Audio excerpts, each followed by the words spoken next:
जो election commission की impartiality है, उनकी फंक्शनिंग है, वो अंडर डाउट है। पिछले 7-8-10 वर्षों से इलेक्शन कमीशन में खासकर मोदी जी के प्रधानमंत्री बनने के बाद से लोगों का विश्वास कम हुआ है। इस देश का प्रिंसिपल ऑपोजिशन पार्टी जो है, उसका लीडर अगर ये कह रहा है तथ्यों के साथ, तो निश्चित तौर पर उसका संज्ञान सबको लेना होगा। तो जब 20 वर्ष 25 वर्ष के बाद कोई चीज आप कर रहे हैं तो लोग स्वाभाविक तौर पर पूछेंगे भाई क्यों, और अगर कर रहे हैं तो कैसे। भाई या तो आप मानो कि जो इलेक्टोरल रोल 24 में था वो कॉम्प्रोमाइज था, या आप कह रहे हो कि 24 के बाद खराब हो गया तो उसकी जिम्मेवारी राज्य सरकार पे फिक्स करो। तो क्या इलेक्शन कमीशन खुद इंडिपेंडेंट होकर ये सोच पा रहे हैं, या फिर अगर इलेक्शन कमीशन बंगाल में 2021 के चुनाव में इम्पार्शियल रहता तो बीजेपी को 50 सीट भी नहीं आता। आप दिल्ली में बैठ के एक फरमान तुगलकी जारी कर दे तो सब लोग अपना पेपर लेकर खड़ा होइए। तो अभी जो ये व्हाइट कॉलर दादागिरी चल रही है भाजपा की या उनके सहयोगी दलों की, कितने को काटोगे? जिसका रह जाएगा वही हरा देगा आपको।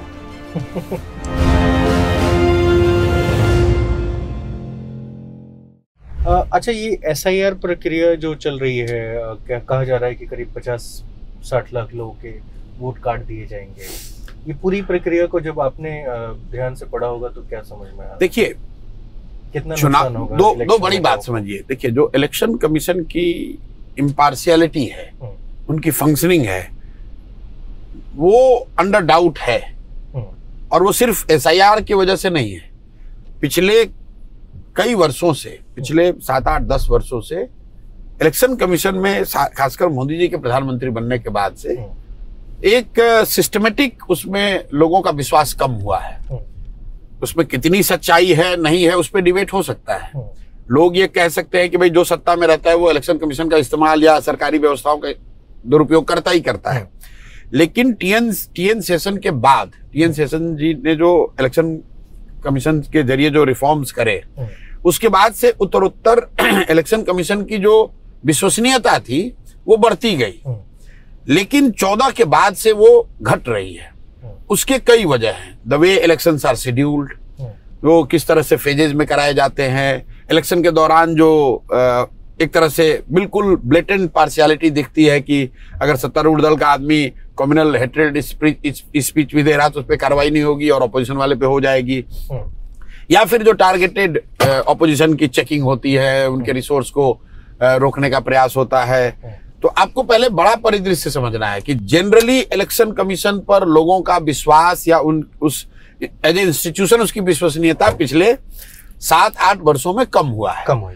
दूसरी बात जो हुई, जो अभी राहुल गांधी ने कही है पिछले साल से जो शुरू हुआ महाराष्ट्र इलेक्शन के बाद, जब उन्होंने, एक ये बात है कि इलेक्शन कमीशन इम्पार्शियल नहीं है, और दूसरा जब उन्होंने कुछ तथ्य रखे। बात राहुल गांधी की नहीं है, बात यह है कि he is the leader of opposition. Congress जैसी बड़ी पार्टी का लीडर और इस देश का प्रिंसिपल ऑपोजिशन पार्टी जो है, उसका लीडर अगर ये कह रहा है तथ्यों के साथ कि भाई ये चीज है जो हम लोग समझते हैं कि आपने गलत किया है, और इलेक्शन कमीशन ने उसका कोई अभी तक सकारात्मक या एक, मैं कह रहा हूं कि ऑब्जेक्टिवली उसका कोई आंसर नहीं किया। They just try to brush it aside. तो निश्चित तौर पर उसका संज्ञान सबको लेना होगा। अभी जो यहाँ बिहार में हो रहा है, अब आप इलेक्टोरल रोल रिवीजन कर रहे हैं। ठीक है भाई, इलेक्शन कमीशन का काम है, इलेक्टोरल रोल शुद्ध होना चाहिए, स्वच्छ होना चाहिए, एकदम जितना बढ़िया बन सकता है उतना होना चाहिए, ताकि हर वो व्यक्ति जो एलिजिबल है वो वोट कर सके और कोई गलत व्यक्ति वोट ना करे। ये उनकी जिम्मेवारी है। लेकिन अब इलेक्शन के 3 महीने पहले आप कह रहे हैं भाई हम ये स्पेशल ड्राइव चलाएंगे। तो लोगों का एक सामान्य क्वेश्चन ये है कि भाई अभी आफत ऐसी क्या आन पड़ी, भाई ये क्यों कर रहे हो, क्यों 2003 के बाद आपने अभी तक नहीं किया है? तो जब 20 वर्ष 25 वर्ष के बाद कोई चीज आप कर रहे हैं तो लोग स्वाभाविक तौर पर पूछेंगे भाई क्यों, और अगर कर रहे हैं तो कैसे। कैसे ये होगा कि आप किसी को फेवर नहीं कर रहे हैं? पारदर्शिता कितनी है, पारदर्शिता कितनी रहेगी? अब आप कहते हैं 50 लाख लोगों का नाम हटा दिया, या इलेक्शन कमीशन अभी सुप्रीम कोर्ट में कह रहा है इतने लोग मृत थे, उनका नाम था इसलिए हटा दिया। तो भाई ये डेली बेसिस पर आप ऑनलाइन क्यों नहीं जारी करते हो कि आज इतने लोगों ने का नाम काटा गया या काटा जा सकता है, ताकि लोग देखें तो भाई आप किसका नाम काट रहे हो। कम से कम या जिसका जोड़ रहे हो ये बताओ। दूसरी जो बड़ी बात है कि भाई इलेक्शन कमीशन अभी इसी इलेक्टोरल रोल से 1.5 साल पहले चुनाव हुआ है।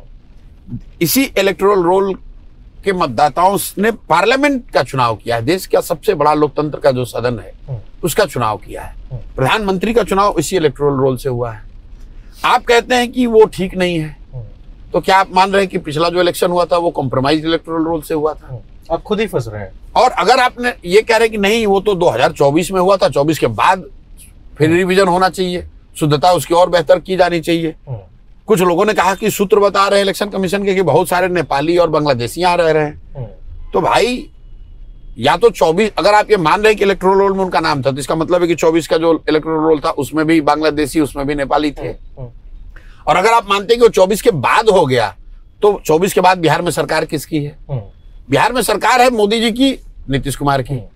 तो आपके रहते हुए ये बांग्लादेशी और नेपाली और जो भी आप कह रहे हैं बाहर से घुसपैठिए आकर बिहार में रह कैसे रहे? उन्होंने इलेक्टोरल रोल में अपना नाम जोड़ने के लिए आधार कार्ड कैसे बनवा लिया, राशन कार्ड कैसे बनवा लिया? तब तो सिर्फ बात इलेक्शन में वोट देने की नहीं है। इसका मतलब यह है कि बहुत सारा वो चीज, वो बेनिफिट, वो लाभ जो कि बिहार के गरीब लोगों को मिलना चाहिए वो नेपाली लोगों को या बांग्लादेशियों को या दूसरे घुसपैठियों को मिल रहा है। ये तो सरकार की बहुत बड़ी फेलियर है, तो इनको ये स्वीकार करना चाहिए। You can not have both ways भाई। या तो आप मानो कि जो इलेक्टोरल रोल 24 में था वो कॉम्प्रोमाइज था, या आप कह रहे हो कि 24 के बाद खराब हो गया तो उसकी जिम्मेवारी राज्य सरकार पे फिक्स करो। आप ऐसा नहीं कह सकते कि भाई 24 में जो रोल था वो ठीक था, अब आप नया इलेक्शन हो रहा है तो इसमें रोल खराब है, हम नया बनाएंगे। इसलिए लोग परेशान हैं। और देखिए सच्चाई ये है कि जो सत्तारूढ़ दल है यहाँ, बीजेपी और नीतीश कुमार 20 बरस से मतलब सिर्फ लालू का डर दिखाकर वोट लेते जा रहे हैं। बिहार से आज भी 50 लाख से ज्यादा लोग बाहर हैं, और ये सारे लोग दिवाली छठ में यहाँ आएंगे और वोटिंग उसी समय होगी। तो इनको ये डर सता रहा है कि समाज में वो वर्ग जो बिल्कुल हाशिए पर है, उसमें कौन लोग हैं? माइग्रेंट लेबर्स हैं, उसमें दलित अति पिछड़े समाज के लोग हैं, उसमें मुस्लिम समाज के लोग हैं, जो कि व्यवस्था से जिनको कुछ नहीं मिल रहा है, ना उनके बच्चों को पढ़ाई मिल रही है, ना उनको रोजगार मिल रहा है, ना उनको घर मिल रहे हैं, ना उनके गांव की नालियों गलियों की स्थिति सुधरी, भ्रष्टाचार से सबसे ज्यादा पीड़ित वो हैं। तो एंटी इनकम्बेंसी अगर आप फील करेंगे तो सबसे ज्यादा तो जो हैव नॉट्स है उन्हीं पर लागू होगा। तो सरकार ऐसा लोगों को लग रहा है कि सिस्टमेटिक तरीके से एक पोर्शन ऑफ उन गरीब लोगों को, माइग्रेंट लेबर्स को हटाना चाहती है या हटा रही है। अगर उनका इंटेंशन न भी हो तो वो हट जाएंगे, इसलिए कि अब बाढ़ आया हुआ है। अब जाकर अब लोग अपना जान बचाएंगे कि आपको पेपर ला कर देंगे। आप मान लीजिए कि कोयम्बटूर में, लुधियाना में, सूरत में मजदूर हैं, तो क्या आप सूरत से ट्रेन पकड़ कर आएंगे अपना पेपर जमा करने? और आप नाम आपने काट दिया, आप कह रहे ऑनलाइन कर लो। अरे भाई, जो बंदा सूरत में 10,000 रुपए के लिए नौकरी करने गया है, उसको बस अब यही काम बाकी बच गया है कि वहां से ऑनलाइन भरे। ये आपकी भी जिम्मेवारी है। एक तो व्यवस्था की कमी है कि उस व्यक्ति को 10,000 रुपए के लिए सूरत और बेंगलोर और कोयम्बटूर पंजाब जाकर मजदूरी करनी पड़ रही है। अब जब उसने जो भी पेपर रखा, आधार कार्ड आप ही ने बनाया है, राशन कार्ड आपने बनाया है, बिजली का बिल आपने दिया है, बिना वेरिफिकेशन तो दिया नहीं होगा, आपने उसका नाम इलेक्टोरल रोल में रखा है। अब आप कह रहे हो भाई फिर से प्रमाणित करो, तो बेचारा अगर एक दिन भी अब कागज देता है तो just imagine the loss of ways. अगर 5 करोड़ 10 करोड़ लोग एक दिन अपना इसमें लगाते हैं कि भाई जो पेपर उनके पास है उसको फिर से सर्टिफाई करना, वेरीफाई कराना कि हाँ मैं ही हूँ, प्रशांत किशोर, मैं बिहार का रहने वाला हूँ, तो एक दिन का लॉस ऑफ वेज जरा देख लीजिए, उस गरीब आदमी का कौन भरपाई करेगा? उसका तो कम से कम 5 दिन जाएगा, 40 दिन तो आने जाने में लगेगा। तो इलेक्शन कमीशन पहले कहे कि एक दिन का लॉस ऑफ वेज जो होगा वो देंगे, तो देखिए जो गरीब है कितने मजदूर वहां खड़े होकर अपना लाएंगे पेपर। पेपर होना नहीं होना इशू नहीं है, इशू ये है कि क्या मैं अपने बच्चों को दिन भर मजदूरी करके जो खाना खिला रहा हूँ, रिक्शा चलाकर, अगर टेम्पो चलाकर, रेडी पट्टी लगाकर बच्चों को खिला रहा हूँ, क्या मैं इस स्थिति में हूं कि मैं आकर अब पेपर कहीं से जुटाऊं, लाकर सबमिट करूं क्योंकि इलेक्शन कमीशन ऐसा चाहता है? अरे भाई, इलेक्शन कमीशन इसके चाहने से क्या होगा? आपने पहले एक बार बना ले, एक ही प्रोसेस को रोज रोज कर रहे हो भाई। ये आपका काम है, ये लोगों का काम नहीं है कि आपके यहाँ लाइन लगाकर हर जब भी जिस डिपार्टमेंट की फेलियर होती है जनता को लाइन में लगा देता है। तो क्या इलेक्शन कमीशन खुद इंडिपेंडेंट होके ये सोच पा रहे हैं या फिर? अब मैं देखिए, ये एकदम सीधे से कह देना कि कौन किसके कहने पे कर रहा है। मैंने जो बात कही कि इलेक्शन कमीशन की विश्वसनीयता पिछले कुछ वर्षों से लगातार कम हो रही है। और ये बात मैं आज नहीं कह रहा हूं, मैं बंगाल में जब चुनाव, लोग कहते हैं चुनाव हारने वाले हैं, डर रहे इसलिए ऐसा कह रहे हैं लोग, ये गलत बात है। बंगाल में चुनाव जीतने के बाद आप मेरा इंटरव्यू देख लीजिए, मैंने उस दिन कहा है कि अगर इलेक्शन कमीशन बंगाल में 2021 के चुनाव में इम्पार्शियल रहता तो बीजेपी को 50 सीट भी नहीं आता। वो 60-70 सीट इसलिए आया कि इलेक्शन कमीशन बिल्कुल ही ब्लेटेंटली बीजेपी का फेवर कर रहा था वहां। और ये मेरा वो अपना अनुभव वहां बंगाल का था, मैं ये दावे के साथ कह सकता हूँ कि दूसरे राज्यों में जिनका जो इलेक्शन में स्टेक होल्डर है वो सेम बात बताएंगे, उनकी विश्वसनीयता कम हो रही है। समाज का एक वर्ग ऐसा समझता है कि वो बीजेपी के कहने पे या सत्तारूढ़ दल के कहने पर चलते हैं। और उसी बीच में आप SIR लेकर आ गए, जिस पर एक बड़ा विवाद खड़ा हो गया। अब आप आंकड़े फिर वही दिखा रहे हैं कि 98% हो गया तो 96% हो गया। अरे भाई, कितनी परेशानी लोगों को हो रही है उसका आपको कोई अंदाजा ही नहीं है। आप दिल्ली में बैठ के एक फरमान तुगलकी जारी कर दे तो सब लोग अपना पेपर लेकर खड़ा होइए। हर वो व्यक्ति जो पेपर लाकर खड़ा हो रहा है, अगर आप उसको जोड़ लीजिए, 90 हो 95 हो जितना भी हो, जो वो दावा कर रहे हैं सुप्रीम कोर्ट में बता रहे हैं, खाली आप जाके पूछ लीजिए कि उन लोगों को कितनी परेशानी हो रही है, उसकी जिम्मेवारी कौन लेगा। तो एक और तो आपको वोटर फ्रेंडली आप बता रहे हो कि वोटर परसेंटेज बढ़ाना है, इसलिए हम वोटर फ्रेंडली होना चाहते हैं, citizen should be citizens need and their convenience should be prioritize above everything else. एक और आप बात कर रहे हो कि आप इलेक्ट्रॉनिक वोटिंग कराएंगे, डिजिटल वोटिंग कराएंगे, और दूसरी ओर आप लोगों को कह रहे हैं कि भैया अपना कागज लेकर आओ, लाइन में लगो।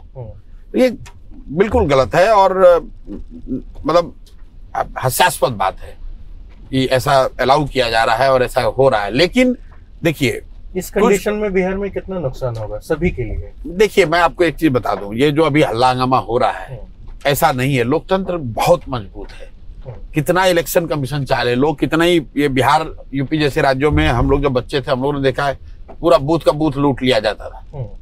वो भी तो इलेक्शन की चोरी थी। भाई, आपका नाम है वोटर लिस्ट में लेकिन आपको वोट नहीं देने दिया जाएगा क्योंकि मैं वहां का दबंग हूँ और मैं किसी को वोट नहीं देने दूंगा। मतलब 50-60% वोट तो बिहार जैसे राज्य में ऐसे ही होता था कि आज तेजस्वी यादव और राजद वाले बोल रहे हैं। भाई, ये वोटर और वोटिंग प्रक्रिया की सैनिटी की बात करें तो बड़ा हास्यास्पद लगता है कि अब आरजेडी के लोग, ये तो बूथ लूटने वाली पार्टी है, तो बूथ लूटना, गुंडागर्दी करना, अपना बल प्रयोग करना, लाठी बंदूक कट्टा के बल पर जीतना, ये तो उनका काम रहा है। वो भी तो आप यही करते थे। जो गरीब वंचित है, जो आपका वोटर नहीं है, उसका वोट जबरदस्ती तुमने डाल दिया दबंगई करके, उससे निजात मिला। अब ये व्हाइट कॉलर दबंगई हो गई है, जो लाठी वाली दबंग। लेकिन मैं आपको ये बताना चाह रहा हूं कि उस एरा में भी लालू जी को हरा दिया गया। वो नाम आप कितना भी काट लो, जोड़ लो, पब्लिक मानेगी नहीं। अगर आपके खिलाफ है तो आपको हरा ही देगी, आप चाहे जितने जुगत लगा लो। तो उस दौरान तो अमूमन सब ऐसा ही करते होंगे ना, वो प्रोसेस ही वही होगा। नहीं, मतलब चुनाव जीतने का प्रोसेस था, लेकिन जिस तरह का, जैसे हर चीज का एक वेपनाइजेशन होता है। एक है कि अपवाद के तौर पर आप एक दो बूथ लूटते हो, और एक है कि पार्टी का मैंडेट है कि लूटो बूथ। तो आरजेडी जैसी पार्टी जो है उसका मतलब लालू जी के राज में वो था ही कि भाई बक्सा ही बस उनका काम ही भाई लूटो, बूथ लूटो, जिसका जितना लूट सकते हो उतना लूटो। ऐसा मैं नहीं कह रहा हूँ दूसरे दल वाले नहीं करते होंगे, लेकिन बिहार ने 90 के दौर में वो दिन भी देखे हैं जबकि इलेक्शन सिर्फ लाठी के ही बल पर जीता जाता था। उसको भी जनता ने हरा दिया। जब जनता अपने पे आ जाए ना, तो लाठी खाकर 50 लोग की चाहे मौत हो जाए लेकिन फिर भी हरा दिया लालू जी को। तो अभी जो ये व्हाइट कॉलर दादागिरी चल रही है भाजपा की या उनके सहयोगी दलों की, आप कितने को काटोगे? जिसका रह जाएगा वही हरा देगा आपको। जिसका नाम रह जाएगा उसी वही हरा देगा आपको। इसलिए हम लोग ये धरना प्रदर्शन बंद करो, ये सब मैं उसके पक्ष में नहीं हूं। बात गलत हो रही है, इसको कहा जाए, नागरिकों को, वोटरों को बताया जाए कि भाई तुम खड़े रहो, अपने वोट के लिए जगते रहो, मदद लो जिसकी मदद ले सकते हो। कितना ही काटेंगे? अगर 2-4-5% अगर इन्होंने काट दिया तो भी कोई फर्क नहीं पड़ेगा। निश्चित तौर पर यहाँ भाजपा और नीतीश की सरकार जा रही है, इनको बड़े बहुमत से हराया जाएगा। और बहुमत कौन लेके आएगा? देखिए, बहुमत कौन लेकर आएगा वो लड़ाई अभी चल रही है, लेकिन इनका जाना तय है। बिहार में बदलाव निश्चित है।